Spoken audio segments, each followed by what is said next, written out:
get excited if I put it down.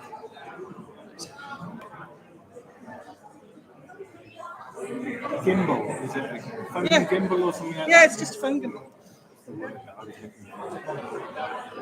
It's Chinese. How much does that cost? It was about 60 quid second hand on eBay. That's pretty good, isn't it? Yeah. Thing that does that. If you want to do a marching around, because you can have it focusing on your face and spin round, and it keeps on you. Wow. If you wanted to. I want to go maximise. Well, listen to podcasts. There's a Norwegian runner. He's a really lovely guy. Swedish runner. He lives in Norway. The other guy is loads of runners. He films himself in the runs, and half the runners he was running on the top of his phone. It's just amazing. Got to say, it takes you. But he also has a thing that flies around him. A drone. They follow him. You just smells things flies. It's got a blue bottle. What's your superpower? Attract blue bottles. Well, mine apparently is I attract asylum seekers with flapjacks. You attract what? Sorry? Asylum seekers. With flapjacks. If you have a good break, go on YouTube and search flapjack gate. Okay. Yeah. It's a much more useful skill to attract flapjacks to, isn't it? Yeah. Okay. It's quite nice at the coffee shop. Yeah, it's lovely. Thank you very much. That's right. And it's very handy because it's right opposite the City Art Gallery, so we've got a great collection of these stickers.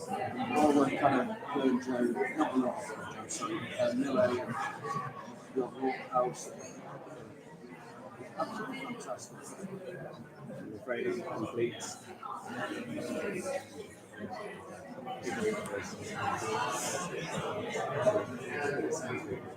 Victorian artists who spent all day on the area that way. Yeah. No.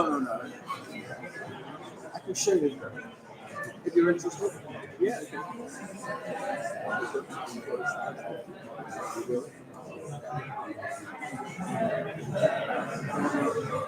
I'm very impressed that they've done such a big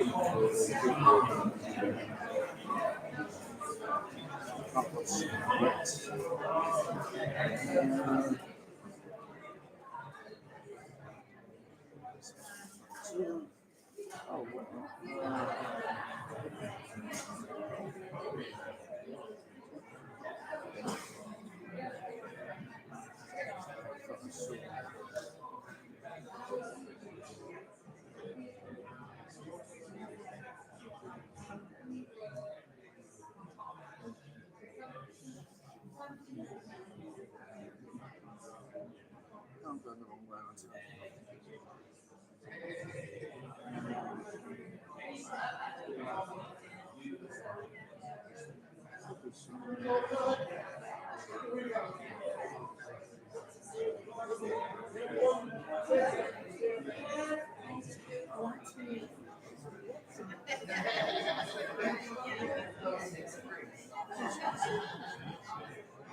This is actually Lady Lever, but that's kind of Burne Jones.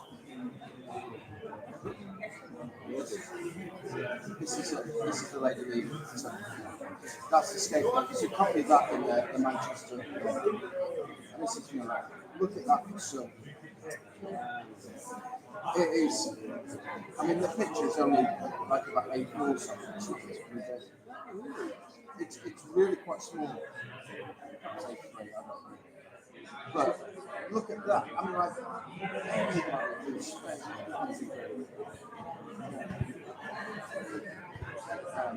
I like to as well. I've never heard of it, but and that's obviously Caracalla. That's this is something this is like beautiful. It's Paris.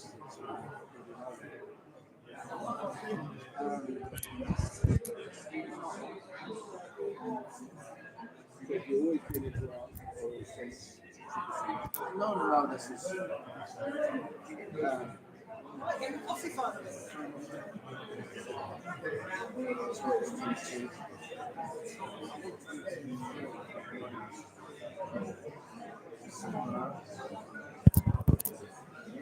I've always kind of liked art. I've always liked graphics.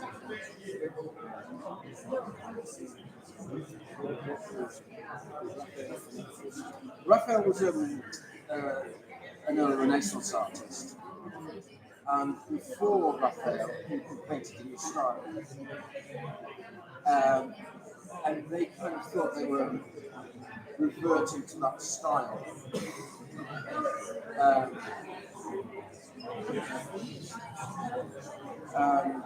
So that's what they said. I'm not going to find it, am I? How will it say that? So they've got lots of large things. That it's got to be Raphael. This is bloody brilliant. This is Waterhouse. And that lady in the water is Julie Stevens, who is Virginia Woolf's yeah. So Waterhouse used it for a lot of time. This is Burne Jones. And this is typical of Raphael. That's Rossetti. So he did a lot of Jane Morris, William Morris's. Williams was having because of the excuse. That's a good enough like that's a famous picture. Cherry face. That's the kind of inspiration for Ben Hur. It's right. See these, they've got sailors in to put those shades to maneuver the ropes. So they've got shades there on the side of the show. So it's actually very well shot. And that's great. And he went to Overland to get the right and the woodworking tools. So it's a very well job. That was also reproduced in about 8 million different books, like the world. Look at the light painting. I mean, look at the light. This is one of my favourite. That's the scapegoat of Manchester. And again, all these colours that they managed to sneak in without anybody knowing. That's not very Raphael, it's Gavin. Gavin was music by Miller. Again, the photograph doesn't do justice to the dresses of these two girls. But if you look, these two are really well off. These two are not forward. And they're standing to the side. But it's that's well, you look at how they're dressed and they're kind of dressed. Yeah. These two looking very neat and downcast eyes. Yeah. Whereas the two They do what they want to do. Highland Shepherd again, another very, very well known. That's like but there's like so much going on with birds and sheep and absolutely amazing picture. This is he's a guy called Douglas.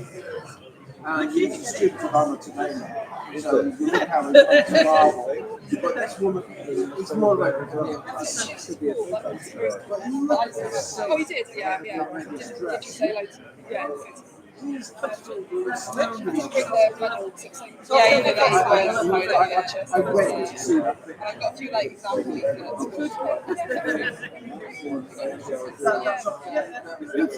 leaflets.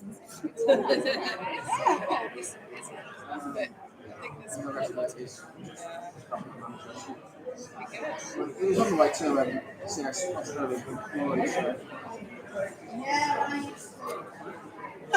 But I'm We're live on Thank you very much. that's YouTube. Okay. Opens my eyes even. You've got that's to. right. It's a private. Oh, yeah. Yeah, it could be. Broadcast as well. Yeah, But it's well, it's more the best thing to do. Yeah. Just ask them to see and what I've got a second. I've got a recorder that. And then I've got a roving camera too. pre-rap like this, painting and stuff before rap Birds are honking. all that to them like more figurative or more So they're like, oh, but it's more the name of the movement. So it's presenting playing jazz for sort of few of those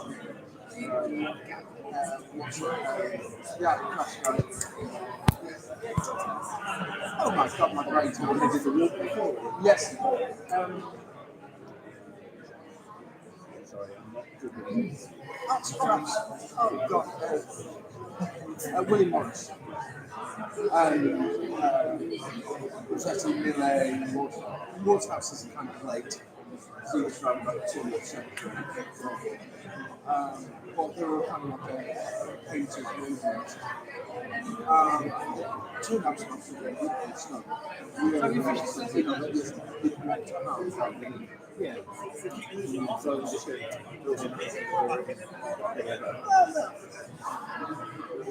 The modern painters are good. I mean, if you look at David Hoffman, he's absolutely astounding. I don't always think you know, you go, wow. You know, you see a lot more colours than that than I do. yeah, I remember having art lessons at school where you looked at the ideas that you draw in squares, draw loads of little squares, Yeah. draw an apple, and then put a colour each square, just to see the colour.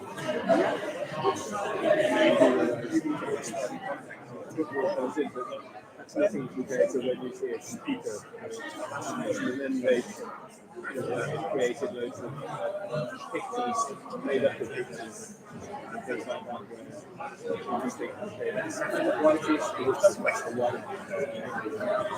I mean, I kind of, since I've retired, I've got that chance to, I go to an art you just take all this stuff and do stuff. No, do stuff. So, Dad's I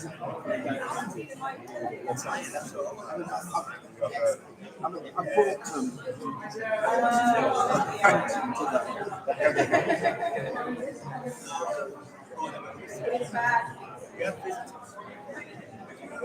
One of these ways,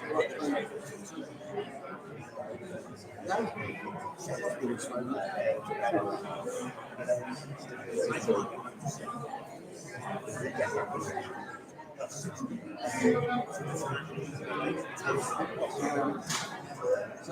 that was like some roses did on Monday.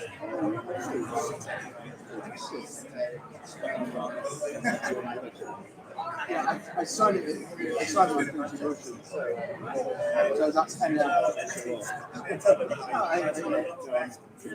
NL just looks a bit boring in English, but it is sort of person. NL.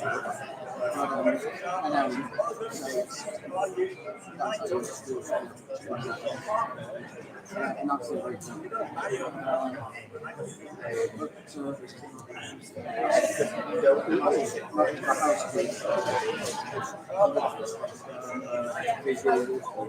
These walkers, yeah. when I was so really annoyed with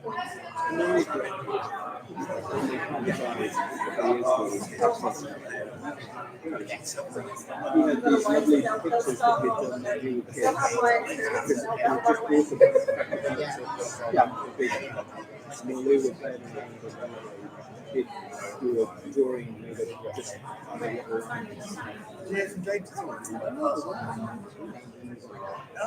I'm sure the oil.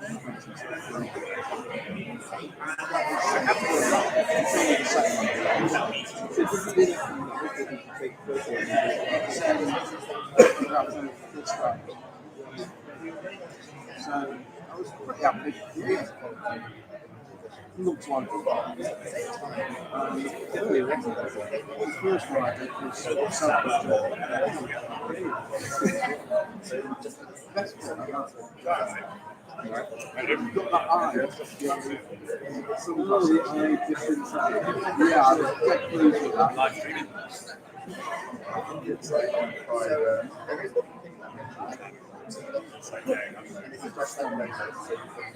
That's enough. Lovely the lighting. Yeah, that's all. My favourite. I'm on 2%. As a film, I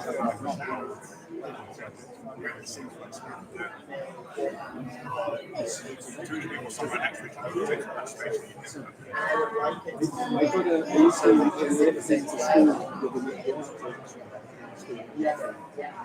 he was talking about the fact that they were really good, but I think they want to be something like this, and saying they don't. Because but what he was encouraging was really just do it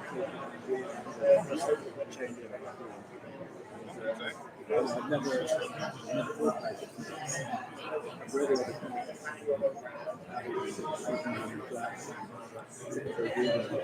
When I was 12 or 14.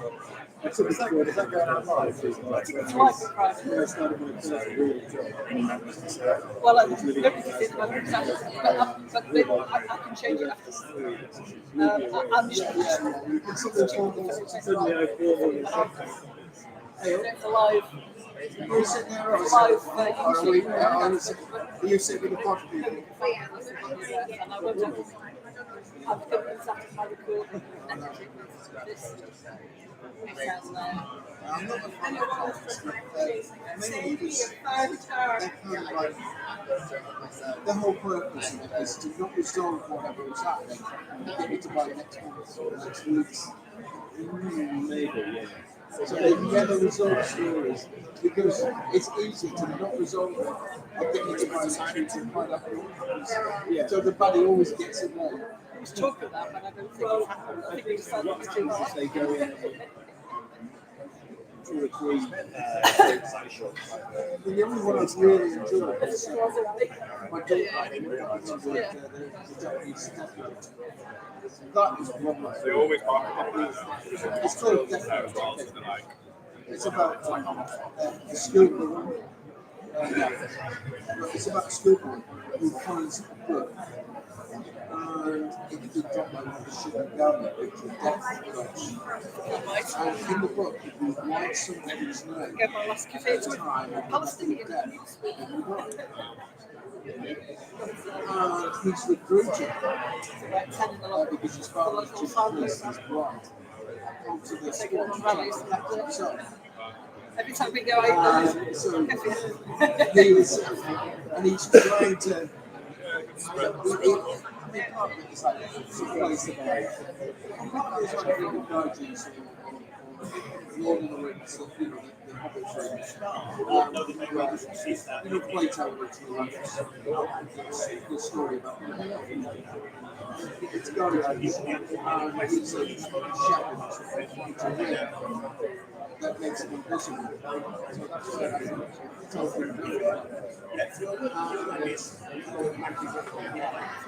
He then uses it to kill that entire but then hello, sorry about the drink. to do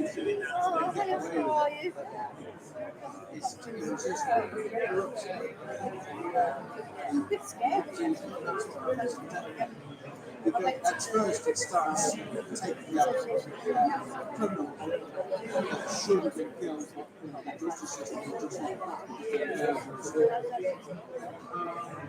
All he needs is to see the face.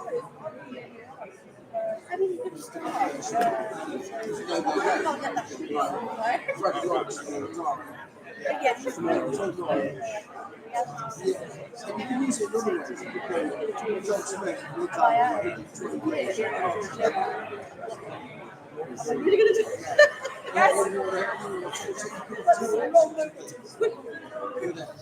But they kind of started to get into it, and he uses it. Basically, he gets rid of it. And if you get rid of it, you forget it existence. Like if you don't feel it no longer exists. So you forget it. Before we get rid of it, we need some more clues, and it's brilliant. We go through these technology to reveal it goes on for about 6 or 7 books. It's interesting. Clever. My daughter was train director.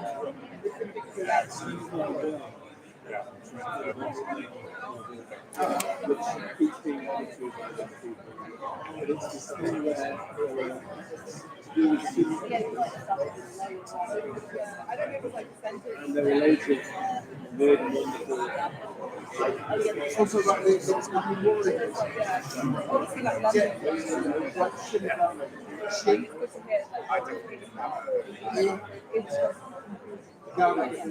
Vowels. I just went to bed. Like, The Shinigami is the appears and he's only visible to the whole world. It's his book. He becomes a slave. So he should never have got rid of it. It's a great story. It's a little nonsense. Really. That's good as good. It made one man's taste is never the same. No, I think it's a great daughter is previously son from my daughter. It's very very much into those people that used to be. And they're doing some for us. Really going to be reading that cool stuff. It's really good.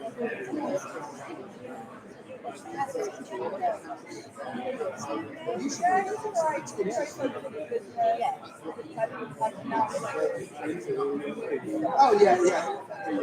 It's somebody said it like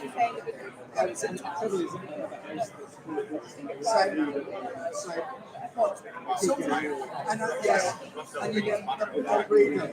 But somebody said selecting books is like selecting one to avoid something. Yeah, also counting. You go, I will read that when the time is right to read that. Just like you drink a bottle of wine. You're not going to drink it tonight or tomorrow. You'll drink that when you feel that you want to drink. That's the same with books. I said, why that? Because I want to tonight. And I want to have it available. And then when it's ready to be ready to be that's the important thing. I mean, I get a lot of my books. I can see it. Because if they didn't sell it to their books, they just keep it. What's the downside of that? Owners pay. There's no downside to this. But it is things that, I realised it's really good and sweet.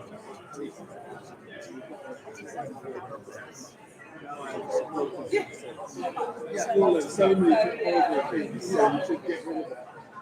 But it's also, apart from sort of relevant sex, it's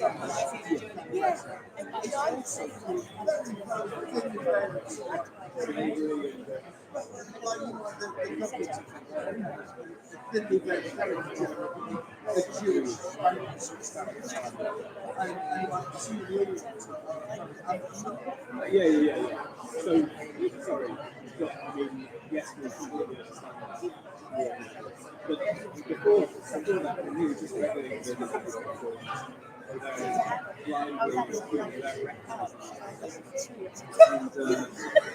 And you realise that already it was just really tricky once to go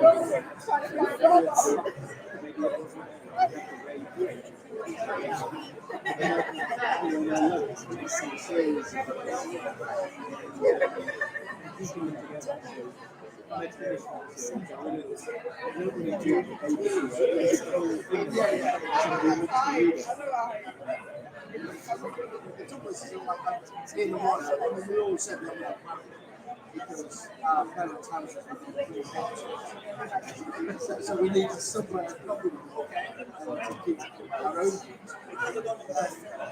Like, you know, Santa Claus was in my daughter, and she had to read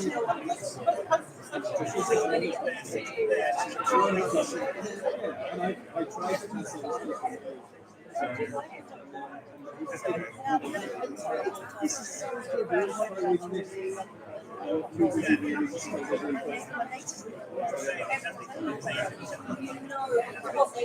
really missing that stuff. Sometimes you have to recognize that. It's a really good sign.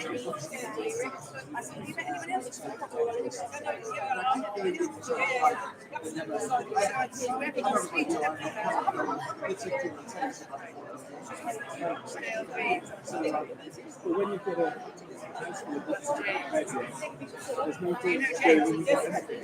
I have a big problem with that because years ago, 2 years ago, He's one of our union.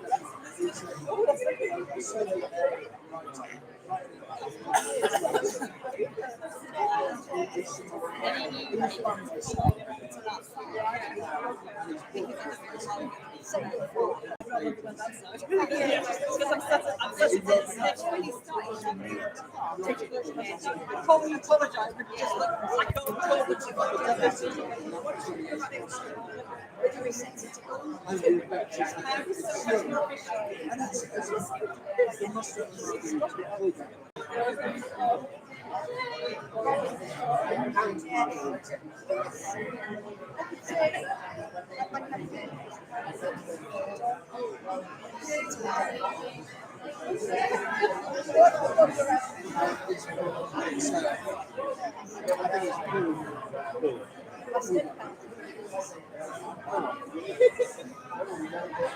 but it's the most bloody book. And I bought a second-hand copy.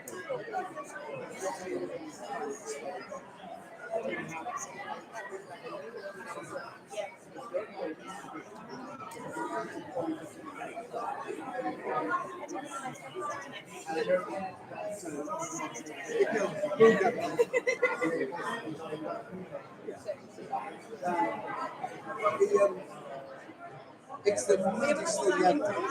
Really, really interesting. And half of it is so half of it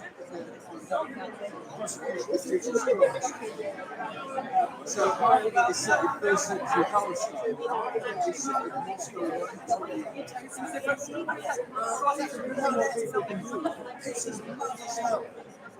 And Margarita, she comes as kind of witch, and she's got all these houses. It's mad as hell. And I bought so much of it, which is a bit stupid. So I was in Belgium this time last year. North London went on this. Norway was great because most of the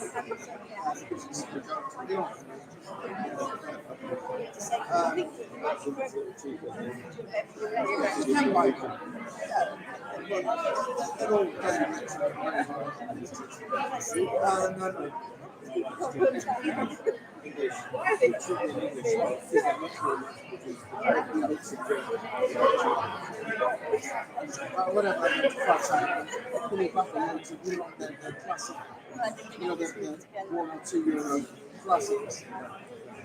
Just because, listen, that's me now, £9 in London, it's like €2. But I bought a copy. I left it on the shelf at the dog. Can we have some quiet, please? Quiet! Okay. Quiet! Very good. Black I'm glad you're all here. Right, first of all, obviously, a welcome from me. My name's Paul Davis. I'm the chair of the Northwest Green Party. And I'm not going to say too much at the moment. Hopefully, I'm not going to say too much during the day because it's very much your meeting. But I'm conscious that nothing has to get away by 12. We've got other meetings to go to, as you can imagine. So I'm going to straight away open up and hand you over, as they say to someone that needs no introduction, but they always introduce them, don't you? Nothing. Thanks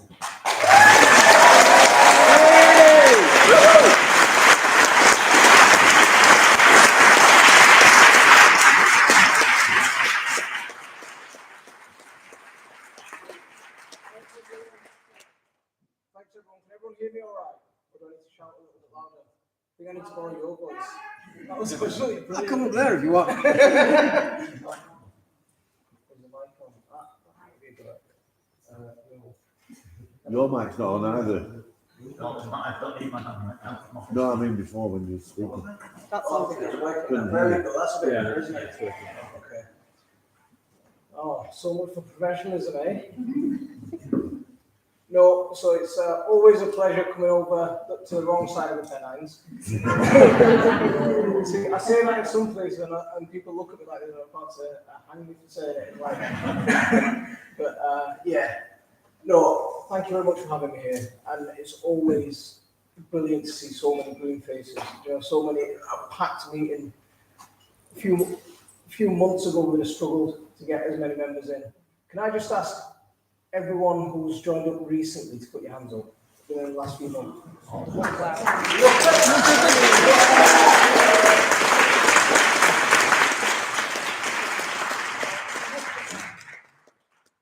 should tell every single one of us that we're onto something special right now. You know, it's like we just switched on a light bulb and we're taking off, you know? We're just rocketing into outer space. And I keep saying we're hold on for dear life because we're off to the moon. Because what Zach's doing right now is he's propelling our message like we've not been able to do in the past.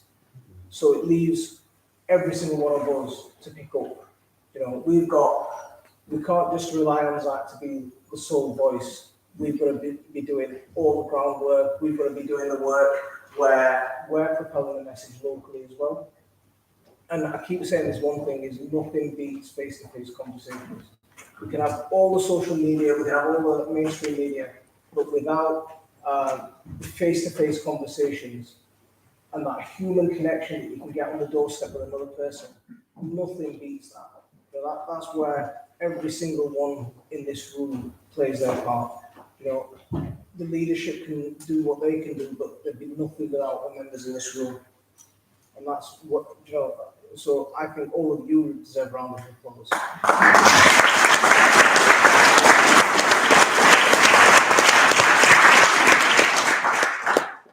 We're finally, you know, for so long, we've not had a proper left-wing alternative, a fearless voice to defend ordinary people. You know, ordinary working class people, ordinary people who are just struggling day to day. We've not had that voice. And finally, we've got an unapologetic voice that's not afraid, that's not going to bow down to right-wing media. We're not going to just bow under pressure. And we're going to say, look, we're here. This is what we stand for. This is what we stand for the people. And we're not going to put corporations ahead of people's interests. And that's why we're really pushing for this wealth tax.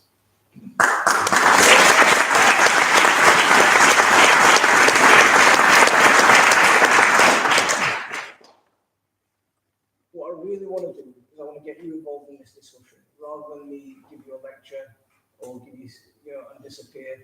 I'd rather hear from you and, learn from you as well. So I'm going to open it up to the floor and get your ideas and hopefully try and answer some questions if I can. But I'd rather learn from you guys.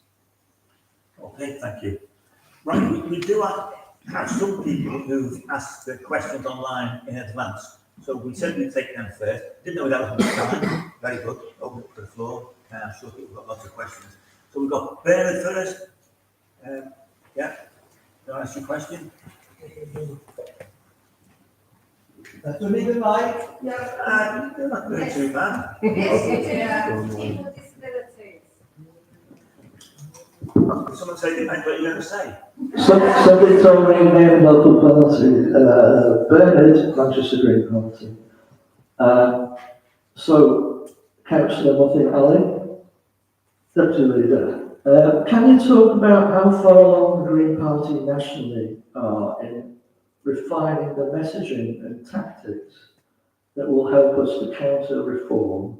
And do you agree intelligent social media, micro-targeting will need to play a major role from here on, especially as it seems that reform will be making the most of social media to spread their own message? I think what Reform have done a lot for a long time is try and capitalise on fear and hate, right?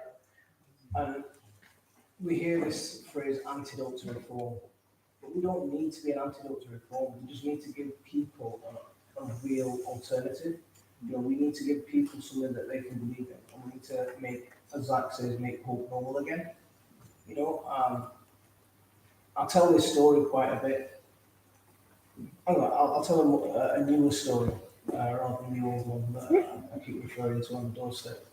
But a newer story. Zach sent me a message a couple of days ago where he received an email from someone who was a Reform member who was donating to the Reform Party. And he saw Zach's, the viral, okay. And he saw Zach's viral party political broadcast, and he got interested in the Greens. And then he watched my conference speech, and what he said was he felt shame. You know, the way a lot of us have been demonized in the media. But when they actually hear us speak on what we stand for, the world's apart. And as long as we can continue to give our message to people without filters, without trying to hide behind anything, and talk to people on a level that they can relate to, then we're going to cut through. And we're going to keep doing that.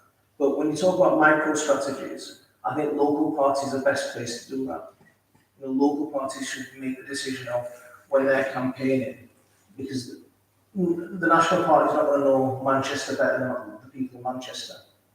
And for me, someone, a proud lawyer, I wouldn't want the National Party interfering in Leeds.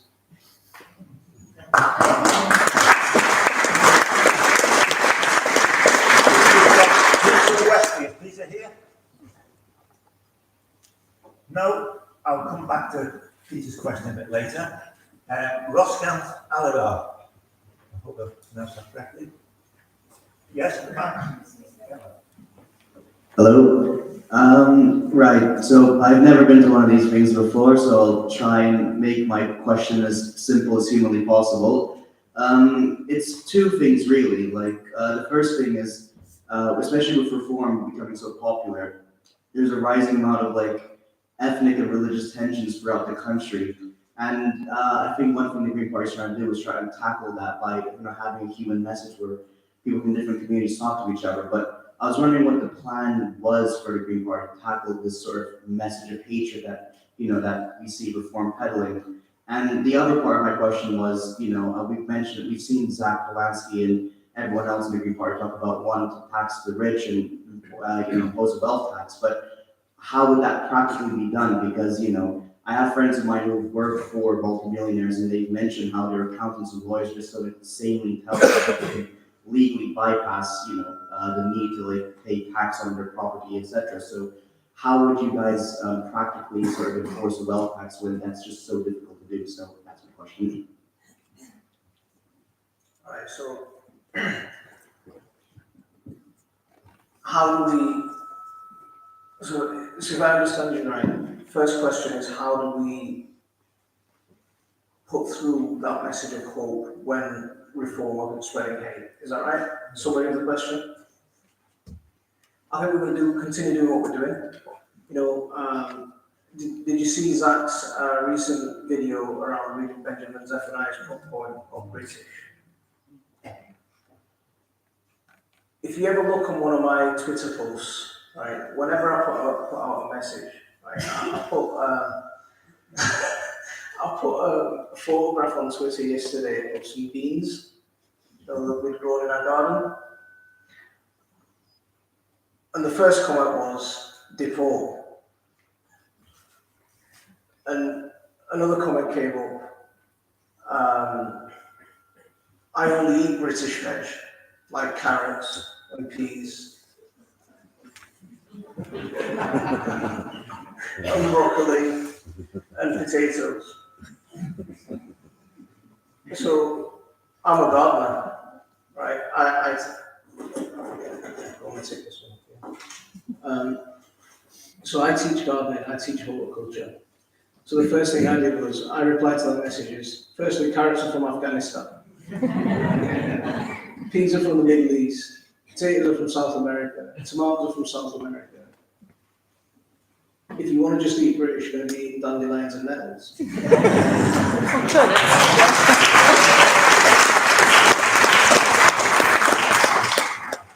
We've got to stop being shy about celebrating diversity, celebrating the richness that different cultures bring to this country. I'm not sure which ethnic tensions that you're referring to, because we see a lot of flag wavers, especially outside hospitals, outside hotels. Yeah, the same big building. Yeah. Outside hotels, but you can still have conversations at those things, right? I was at one of those in Leeds not so long ago, and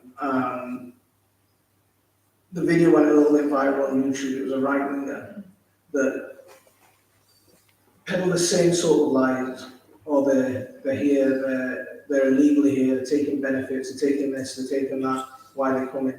So I just had a chat with him and I said, look, why are they really here? For the best part of my life, as a country, we've spent destabilizing countries all over the world. And if we're not directly involved, we're selling arms, or we're exploiting them economically. Where are they going to go? They're going to look to the promised land, and that's what we present to the world.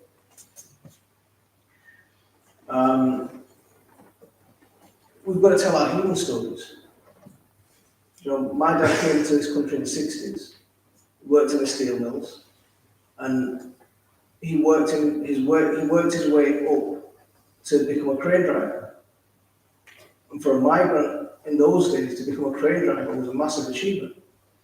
But not only did he do that, he organised, and he used to go out and join the miners' strikes.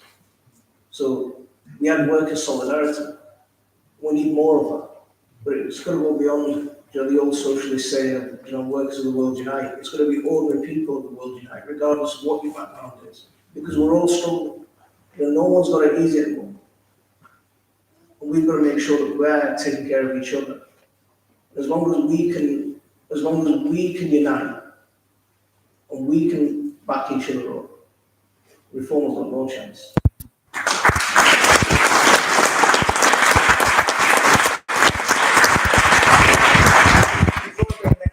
I should have said, we are filming this. If anyone's got a problem, if anyone's on the sick today, you shouldn't be here. Get out of the way. So, okay, back being filmed so we can put online later. Yes, fine.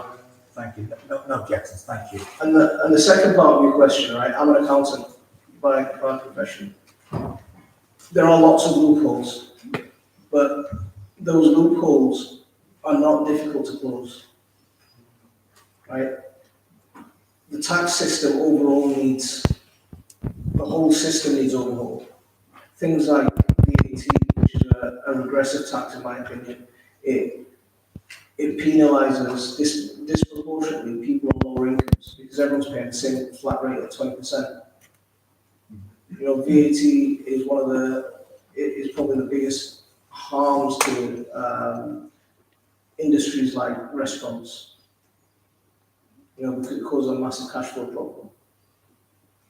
When people are struggling and when we're taxing expenditure, I think that's a problem. What we should be doing is trying to encourage expenditure in the economy. But around taxing wealth, there's lots of things around closing loopholes, but there's physical wealth that people can't pick up and disappear. You know, they can't pick up these massive mansions and walk away with them. There's those taxes we can do, there's land value taxes we can do, but the whole system needs overhaul.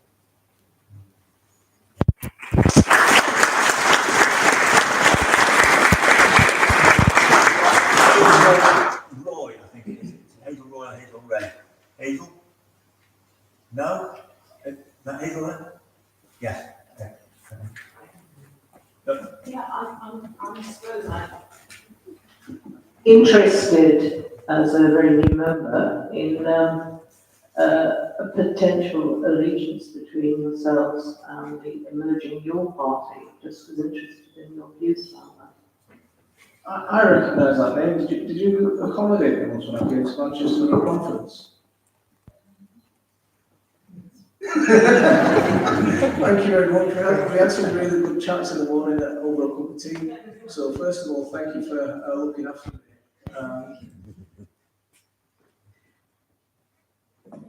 There are discussions that are taking place, but I can't get into detail of those. I mean, I met Jeremy Corbyn on last Saturday at the Palestine demo in London, and your party leads have just announced a candidate to stand against,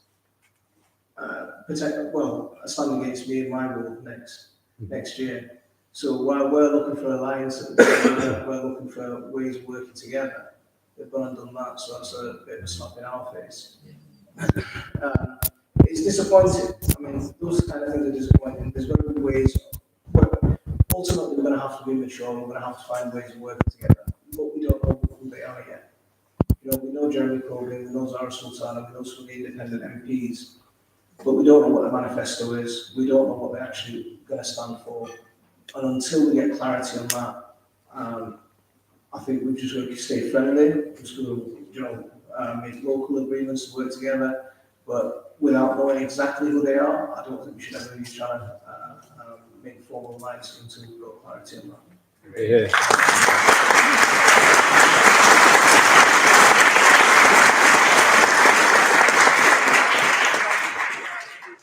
Joe, before we go in, could you, if you want to speak, put your hand up high, and then one of the people with the microphone, one of our stewards, will get close to you ready for the next question.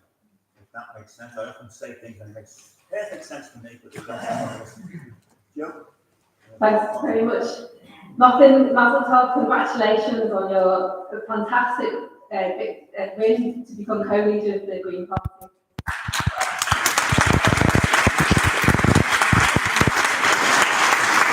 You're part of a fantastic, fabulous leadership team, and it's just so amazing and energizing. We have so many new members here today, here in every party, and it's pushing people who've been in the party 3.5 years like me to go even further, and people that have been in the Green Party a lot longer than me too. So I'm from Wirral, and we had one Green councillor 7 years ago, and now we have 14 Green councillors.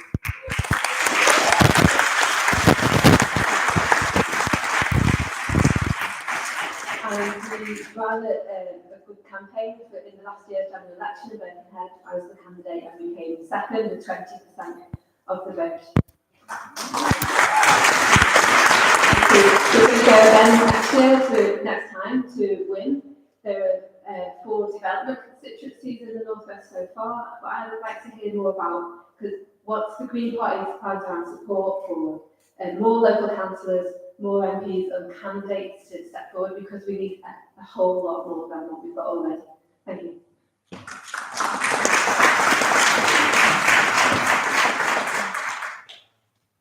Joe, when you started off, I thought you were going to be easy, right? But what are the plans? Okay. So we're on a massive recruitment drive at the moment. You know, money's always been a problem in the Green Party. We've been scrounging around for our 5s and 10s.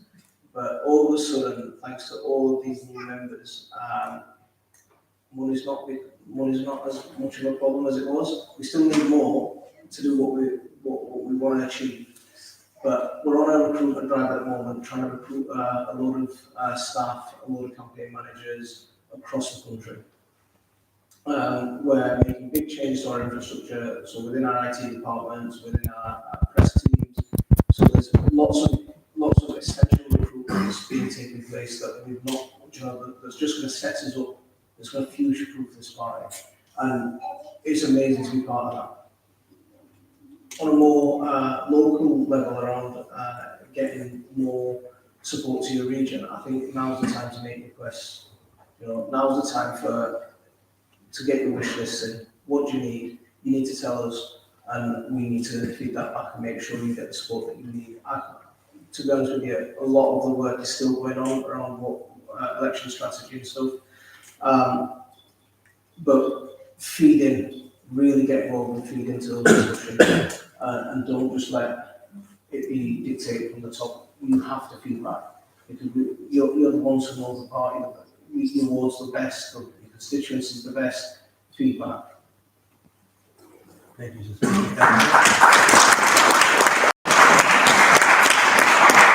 Where's our microphones? Who's close to someone with a hand up? Someone's got a microphone. I apologise. Off you go. I haven't got enough eyes. Who's going? Oh, right. So my name is Ashley. I'm from the Wigan and the Green Party, but I'm also currently trying to restart the Northwest Young Greens. So if there's any Young Greens in the room. So my question, I work in finance, and obviously one of the main things at the minute is the cost of living. And from what I've seen, the main driver of that is inflation, which has gone up massively since COVID, and inflation doesn't tend to come back down. So I'm kind of wondering what your thoughts are on how we, bring the cost of living back down into something that makes life affordable for people again without bankrupting the government in response.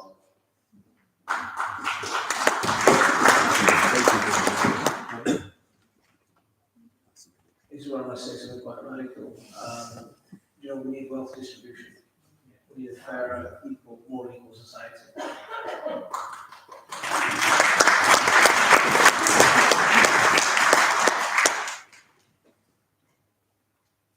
So you work in finance, I studied economics. And one of the things that I always took an interest in is economics and how the tiger economies did.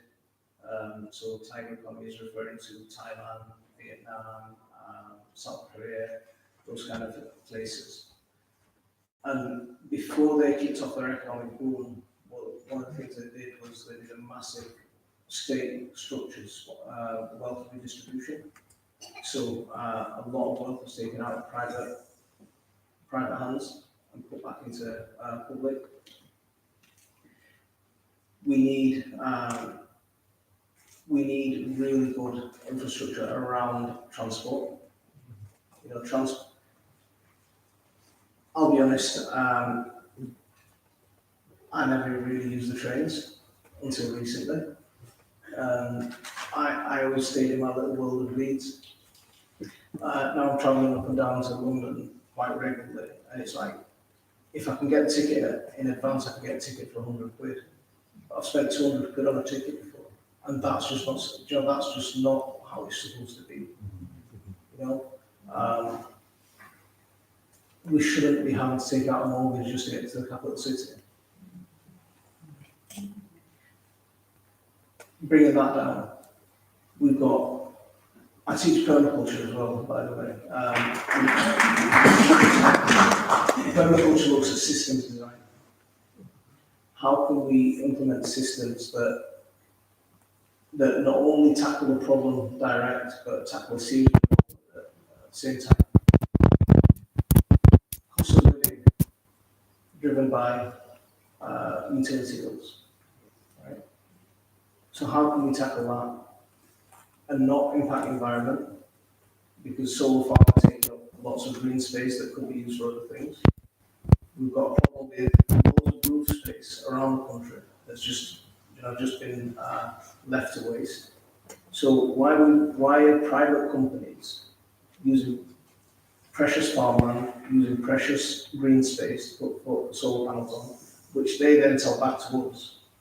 Why is there no central scheme where we put solar panels on every rooftop, where we set up community grids, community hubs, where the electricity generated firstly feeds the area, and then it feeds back to the national grid, which the community can benefit from. There's lots of things we can do if we think outside of the box and think a little bit more radical.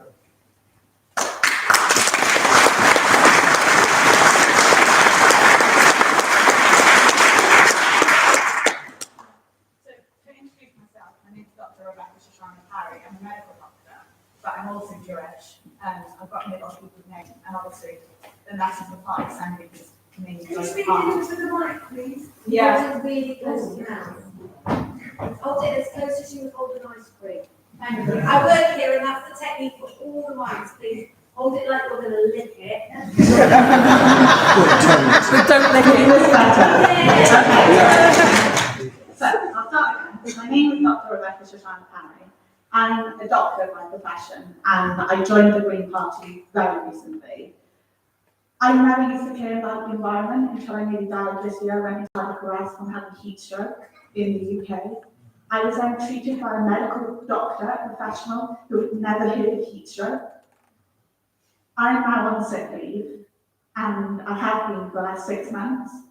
I now have to apply for PIP for the first time as a medical doctor. I'm on statutory sick pay. The PIP benefit system is completely messed up. I get people, my own mental health nurse told me not to apply for PIP because of the stigma that she has. She's a reformed worker, she told me herself. There is nowhere in the UK that I feel safe anymore. I don't know yet if I feel safe sharing my opinions in this setting because of the Manchester Arena. Manchester situation, right, not Manchester Arena, but the Manchester situation that happened recently. Like, I literally don't know who to turn to anymore because I don't trust the police. I have 3 open grievances with the police because my car parts were stolen on Lark Lane in Sefton Park, where I'm from. So you tell me A, where I should voice my opinion safely, because I don't know. And the finance issue with the party, I earned 80 grand last year. I'm happy to pay more taxes. What are you doing to win over the British Medical Association? Because I'm a strong union member, and I want to know what you're doing on a national level to win over people like the BMA, because we're tired of red streeting. I tell you that. We're fed up.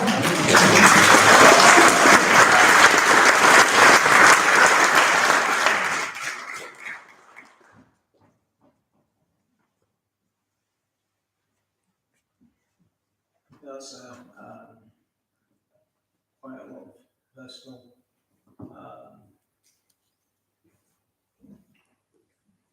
I don't know, I'm trying to find the words that shows a connection because I hear what you're saying, right? There's a lot of hurt in your voice and a lot of hurt in the words that you're saying. And being up here right now, I want to give you a hug.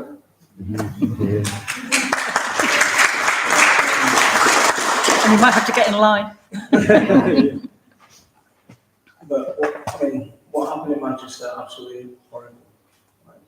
What's happened with the rise of anti-Semitism, the rise of Islamophobia, the rise of general hate in society is absolutely horrible and it's terrifying. There are lots of people I speak to are thinking of plan B, of where do we go, how do we get out of this country, where can we go back to Pakistan, can we go back to Bangladesh, can we find another country to go to? Lots of people feeling like that. And it shouldn't be that way, you know, but I used to think like that, but I'm too stubborn. You know, I wanna stand up to it. You know, the number of times I get packing, depot, and all these kind of things written on my social media feeds.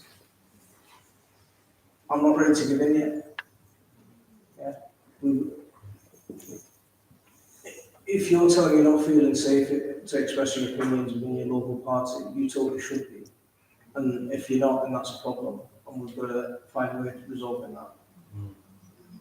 Because within our local parties, we should be able to have open, honest, frank discussions And a lot of discussions are going to be uncomfortable for a lot of people, but we've got to have them. Because if we don't have them, we don't know how each other feels and we can't find a common ground. And that's what we're going to look for.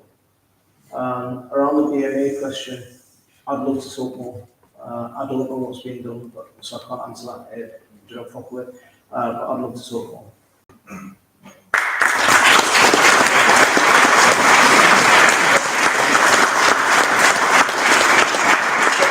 Before we go on, I'm absolutely clear as the Green Party Committee in the North West, these are safe spaces for people to have opinions and to voice them, not be shouted down, not to be reported or investigated. We've got to have the discussion, so please feel free in these meetings in the North West to say what you believe, and we'll have a discussion about it. Discuss and debate. Simple as that.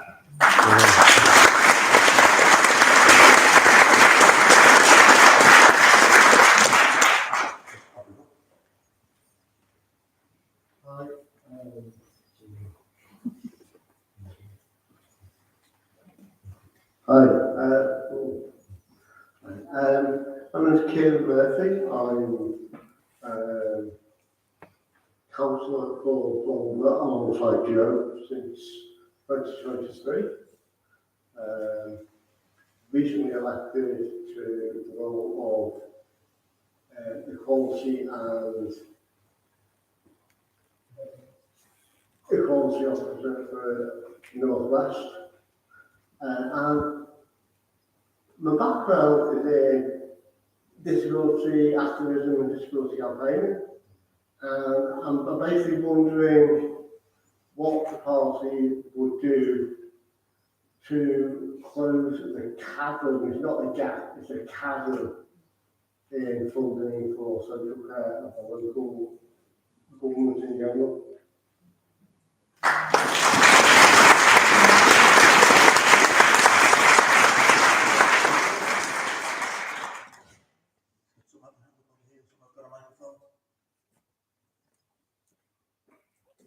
See, that's a big policy question, right?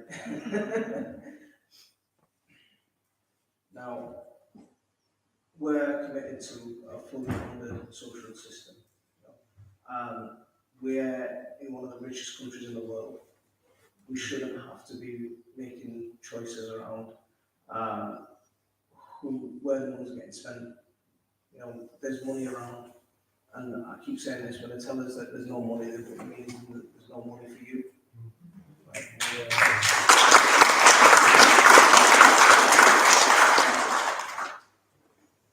Social care needs adequate funding. You know, I'll give you an example of Leeds. Our social care budget is about to be overspent by about 39 million. Our local council. Nationally, the government is just not putting enough money into it. We've got to make sure that that happens. And if we ever got into power as a Green government, that would be one of our priorities. If there's so many people off, then, like you said, a chasm, people falling into it, they're not being lifted out. We've got to find a way of making sure that happens.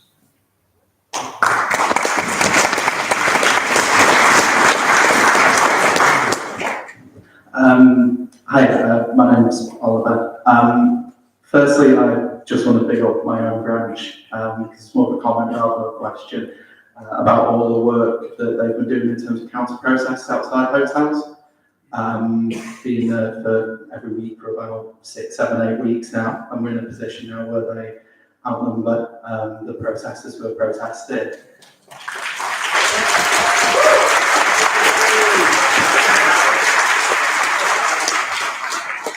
And the reason I bring this up is, as I was walking up here today, I looked to the right and saw the Kimpton Clock Tower, and there's a dead fancy car park outside, and there's never any protests outside there, is there?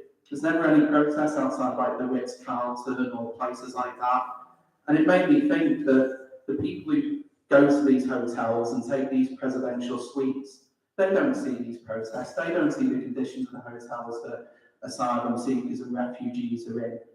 Why aren't we there? Why aren't we making it uncomfortable for these people and making it giving them a sense of the experience of what's happening in the towns and cities that have often been left forgotten by these people when they're off on jet sets and staying in these hotels with gold-plated taps and stuff like that. And if we can have a question as well, really cheaply. Zach Polanski mentioned the other day on the news agents about being in discussion with Labour MPs about defections. I just wanted to know, and you don't have to tell me who's defecting, but do you have a sense of the type of Labour MP that you want? Because it's a very broad church and a very big tent. Or is it more of a, we'll have a conversation about who's coming forward and saying, I want to defect?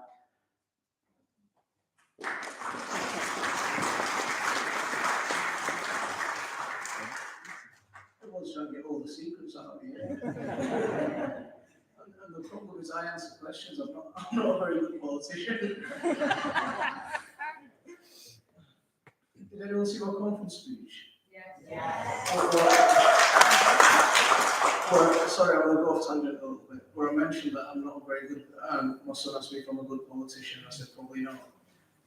The Daily Telegraph's article the next day was, Martin Ali admits he's not a good politician. So you just reminded me of that, sorry. But you're right, you know, there are a lot of people, but we talk about integration, right? We talk about integration, it's not normally talking about migrants or immigrant communities. But there are a group of people who are not integrated into the rest of society. They're so far removed that they don't see the problems that the rest of us face, and they're the billionaires, right? We need more integration, and we need the billionaires to integrate with us.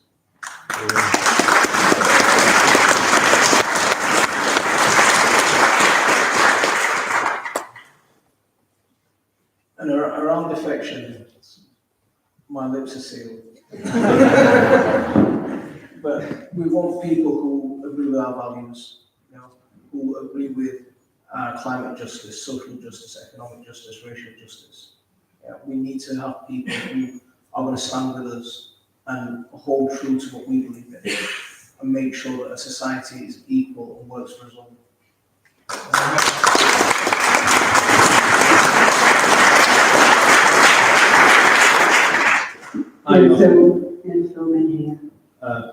Rich McCarthy from Cheshire East, Green Party. I'm also a member of a number of policy working groups, and related to the last question in a way is that the Green Party, any party is nothing without policy to then try and enact, and the policy working groups have been suffering quite a lot over the last few years as rightly, we've been putting a lot of money into electioneering and stuff and so on. And how much are we turning, especially if we're getting more money, how hard are we turning towards the policy and trying to encourage the policy and getting people involved in policy so that we all in local parties know our policy and we can further the policy to deal with various things.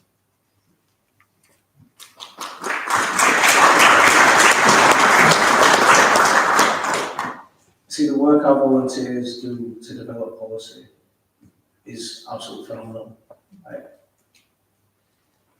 Just from my perspective, I haven't got the patience to do that kind of stuff.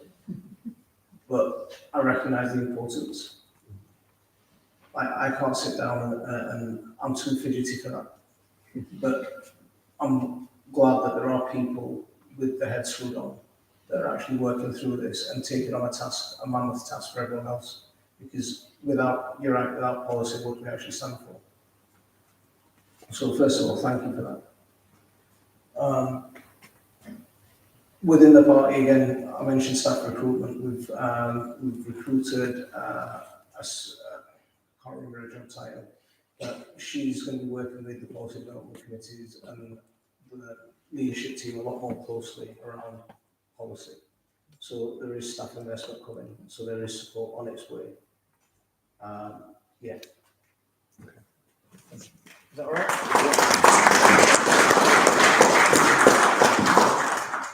Hello, sorry. can you please not film me personally drunk? So I'm new to the party. One thing that I haven't really heard anything about is the sort of stance on things like digital ID and mass facial recognition surveillance. So I just wanted to know more about what the Green Party's stance is on that.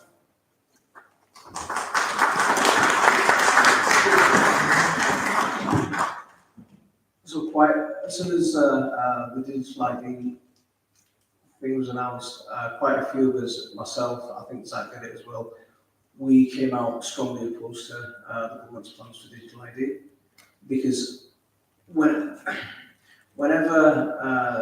these kind of policies are proposed, they're always proposed to tackle one small issue or to tackle an extraordinary issue, but they slowly creep into everything else and other aspects of our lives. I remember when ASBOs were brought in to tackle antisocial behaviour, and this was probably in the early 2000s. And then ASBOs were being used to target protesters. So I think whenever the government, I think this kind of thing is a government overreach, and we should be opposed to it.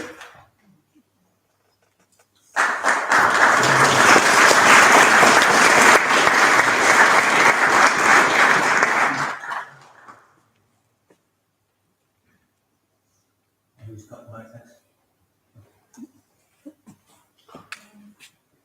Where? Me. All right. Oh, no, it's too late now. Hi. Can you hear me?